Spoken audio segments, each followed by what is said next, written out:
소화 관련 문제 중 가장 거슬리는 것이 아마 가스가 차는 증상일 것이다. 가스가 차면 갑자기 방귀가 나와서 당황스러운 상황이 생길 수도 있다. 하지만 가스를 배출하지 않으면 복통이 생기고 옆 사람에게 들릴 만큼 꾸렁꾸렁 하는 소리가 난다. 자연스러운 현상이긴 하지만 공공장소에서는 방귀를 참는 것이 예의라고 여겨진다. 공공장소에서 방귀를 뀌면 사회적 관계에 문제가 생길 여지도 있다. 이렇듯 방귀는 숨기고 싶은 것이기는 하지만 사실 장내 가스는 건강에 관해 많은 것을 말해주는 중요한 지표가 될 수 있다. 가스는 소화 과정 중 제일 마지막에 발생하며 소화 과정에 문제가 있는 건 아닌지를 알아보는 데 유용하게 활용할 수 있다. 알다시피 음식을 제대로 대사시키는 것은 신체적, 정신적 건강을 위한 기본이다. 따라서 장내 가스를 좀 더 신경 써서 관찰할 필요가 있다. 편견은 버리자. 가스가 차는 것은 재채기나 가려움처럼 지극히 일반적이고 자연스러운 현상이다. 몸에서 가스가 배출되는 것을 자연스럽게 수용하는 방법을 배워야 한다. 장내 가스가 차는 증상과 건. 당과민성 대장 보통 설사나 변비가 있을 때 과민대장 증후군 IBS이 있다는 것을 알게 된다. 과민대장 증후군이 생기면 처음에는 속이 부글거리기 시작한 다 하루에 최대 14번 방귀를 뀌는 것은 일반적이다.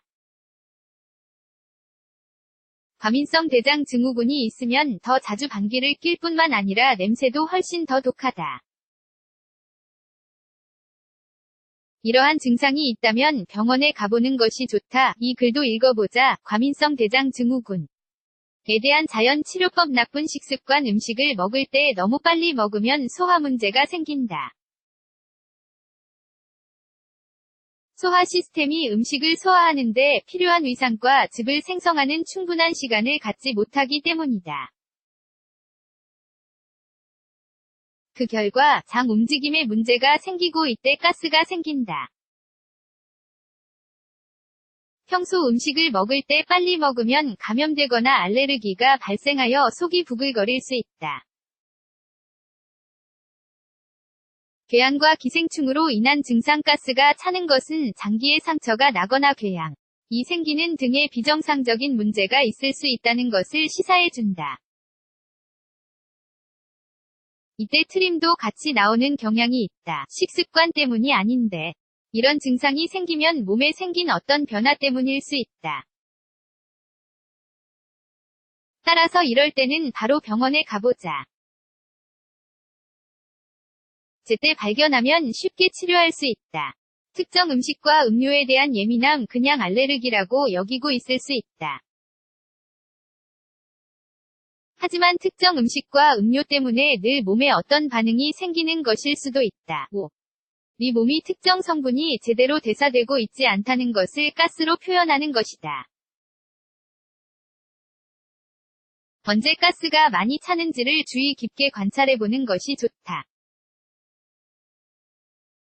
그러면 어떤 음식이 문제인지 알아낼 수 있을 것이다. 이 글도 읽어보자. 건강에 좋은 알칼리 음식 3가지. 약 부작용. 약으로 인한 부작용은 만성질환 때문에 복용하는 약 때문에 일어나는 부작용이 아닌 한제일 쉽게 발견할 수 있고 걱정하지 않아도 되는 상황이다. 약으로 인한 부작용일 경우 약을 먹는 순간부터 가스가 생길 것이다. 일시적일 때에는 크게 신경 쓰지 않아도 된다. 하지만 오랫동안 계속 복용해야 하는 약일 경우는 문제가 다르다. 이 경우라면 의사에게 이런 상황을 설명하도록 하자. 보통 어떤 병을 치료하는 데는 1개 이상의 약을 먹어야 하는 경우가 허다하므로 의사와 상의 후 다른 약으로 바꿀 수 있다. 가스가 생기는 것은 불쾌하고 불편하다. 하지만 건강 문제를 조기에 발견하는 데 도움이 될 수 있다. 언제든 가능하다면 가스가 차는 증상과 방귀를 잘 관찰하고 기록해두자. 가스가 얼마나 자주 차는지, 반기 냄새가 어땠는지, 더 속이 불편할 때가 있는지를 기록해 두면 병원에 가봐야 하는지 판단하는 데 도움이 될 것이다. 대표 이미지 저작권 wikihOW.com